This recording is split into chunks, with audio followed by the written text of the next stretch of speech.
Hello everyone, my self Tushar. तो दोस्तों, आज हम इस वीडियो में फिशसाई की काउंसलिंग के रिलेटेड कुछ इंपॉर्टेंट पॉइंट डिस्कस करते हैं। सबसे पहला उन्होंने जो वेबसाइट पे बताया है कि आपको सबसे पहले स्टेप 1 फिलअप करना है, देन स्टेप 2 एंड स्टेप 3। तो स्टेप 1 में क्या करना है आपको? स्टेप 1 में आपको पेमेंट करना है, इसका मतलब है चलन प्रिंट निकालना है। उसके बाद आपको न्यू यूज़र रजिस्ट्रेशन करना है और उसके बाद स्टेप 3 करना है वो log in to fill choices, मतलब आपको चॉइस फिलिंग और चॉइस लॉकिंग ये लास्ट में करना है। इस बात का आप सबको ध्यान रखना है। उसके बाद दोस्तों, हमने इसके पहले ही काउंसलिंग शेड्यूल क्या है वीसी का, उसके बारे में डिटेल में डिस्कस किया था। उसका लिंक मैं आपको डिस्क्रिप्शन बॉक्स में और यहाँ पे आई बटन में दूंगा। तो वो कुछ वेबसाइट प्रॉब्लम की वजह से फॉलो नहीं हुआ, तो न्यू शेड्यूल उन्होंने रिलीज़ किया, उसमें थोड़े से चेंजेस है, वो हम सबसे पहले देखते हैं। तो दोस्तों, आपको अभी सिर्फ first round and second round के बारे में ही सोचना है फ्रेंड्स। उसके बाद जो मॉपअप राउंड है उसके बारे में मैं डिटेल में आपको एक सेपरेट वीडियो बना के अपलोड कर दूंगा। तो आपको अभी किसी को भी मॉपअप राउंड के बारे में सोचना नहीं है। तो दोस्तों, जो इन्फॉर्मेशन बुलेटिन 13 दिसंबर को रिलीज़ होने वाला था वो उस टाइम पे रिलीज़ नहीं हुआ क्योंकि वेबसाइट में थोड़ा प्रॉब्लम था। उसके बाद जो online registration and choice filling as well as choice locking, साथ ही मोड ऑफ पेमेंट जो होने वाला था 31 दिसंबर टू 8 जनवरी तक होने वाला था, वही डेट एक्सटेंड हो चुकी है 2 जनवरी टू 10 जनवरी तक। तो इसी में सिर्फ चेंज हुआ है, बाकी का फर्स्ट राउंड का पूरा schedule as well as second round का पूरा शेड्यूल एज इट इज़ है। तो मैं ऑलरेडी इसको डिस्कस कर चुका हूँ। तो अभी सिर्फ आपको फर्स्ट एंड सेकंड राउंड के बारे में ही सोचना है। उसके बाद दोस्तों, मैंने एलिजिबिलिटी क्राइटेरिया जो वीसीआई काउंसलिंग के लिए है वो मैंने ऑलरेडी वीडियो में बताया है। तो उसमें कुछ चेंजेस हुए, वो भी एज क्राइटेरिया में, उसके बारे में हम डिस्कस करते हैं।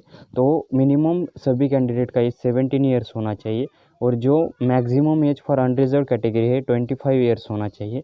उसके बाद जो SC ST है उनके लिए 5 ईयर्स का रिलैक्सेशन मतलब 30 ईयर्स होना चाहिए। और उसके बाद OBC कैंडिडेट के लिए 3 ईयर्स का रिलैक्सेशन है, मतलब उनका एज 28 ईयर्स होना चाहिए। और जो PH कैंडिडेट है उनका एज मैक्सिमम 35 ईयर्स होना चाहिए। उसके बाद फ्रेंड्स, रजिस्ट्रेशन को फीस कितनी है, मतलब अभी जो आप वेबसाइट पर रजिस्ट्रेशन करने वाले हो उसके लिए फ़ीस कितनी है? तो दोस्तों देखो, फर्स्ट एंड सेकंड राउंड का ही मैं अभी डिस्कस कर रहा हूँ, अभी भी आपको मॉपअप राउंड का सोचने का नहीं है। तो ऑनलाइन वे से आप वो पेमेंट कर सकते हैं as well as offline mode से आप पेमेंट कर सकते हो। ज़्यादातर स्टूडेंट ऑनलाइन ही वे प्रेफर करते हैं। तो जनरल कैटेगरी के लिए आपको 1000 रुपीज़ है।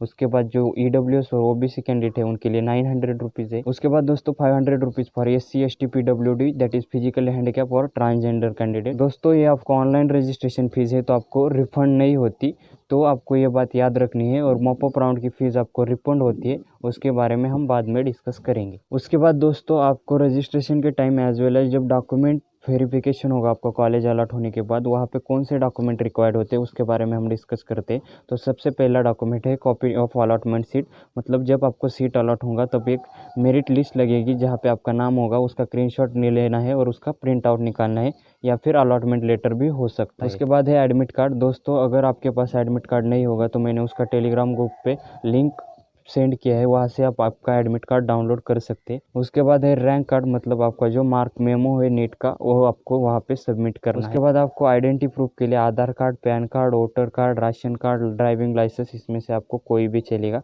उसके बाद डेट ऑफ बर्थ सर्टिफिकेट के लिए आपका 10 का बोर्ड सर्टिफिकेट वहाँ पे अपलोड कर सकते हैं। फिर secondary school exam equivalent certificate, उसके बाद 12th का मार्कशीट, उसके बाद 10+2 का बोर्ड सर्टिफिकेट मतलब 12th का बोर्ड सर्टिफिकेट। उसके बाद आता है कैरेक्टर सर्टिफिकेट, मतलब लिविंग सर्टिफिकेट या TC मन बोलो आप उसे, दैट इज़ ट्रांसफ़र सर्टिफिकेट, वहाँ पे आपको अपलोड करना है। 6 पासपोर्ट साइज कलर फोटोग्राफ जो आपने एडमिट कार्ड पे अपलोड किया था, साथ ही 1 post card size colour photograph आपको वहाँ पे लगे। उसके बाद दोस्तों, जो कैटेगरी के स्टूडेंट हैं उनके लिए SC ST सर्टिफिकेट जो कास्ट सर्टिफिकेट और कास्ट वैलिडिटी लगती है। उसके बाद OBC सर्टिफिकेट के लिए।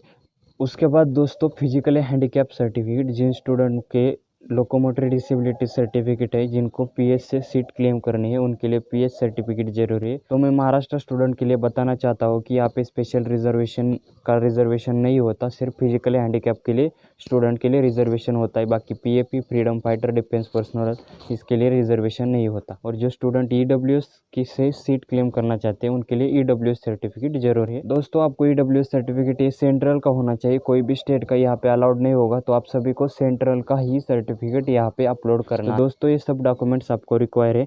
एक बात आप याद रखो, IVRI की तरह आपको कोई भी डॉक्यूमेंट्स उनके जीमेल पे सेंड नहीं करने होते। तो दोस्तों आज के लिए बस इतना ही। आपको मैं एक सजेशन देना चाहता हूँ कि कोई भी यूट्यूब चैनल हो या कहीं पे भी आपको इन्फॉर्मेशन मिल रहा हो तो आप सबको इन्फॉर्मेशन बुलेटिन और उनके एक्सपीरियंस से ही बताते हैं, और मैं भी आपको इन्फॉर्मेशन बुलेटिन से ही आपको डिस्कस कर रहा। तो आपको रजिस्ट्रेशन करने से पहले अच्छे से इन्फॉर्मेशन बुलेटिन रीड करना है और फिर आपको रजिस्ट्रेशन करना है। तो दोस्तों हम नेक्स्ट वीडियो में देखेंगे चॉइस फिलिंग कैसे करना है। Thank you.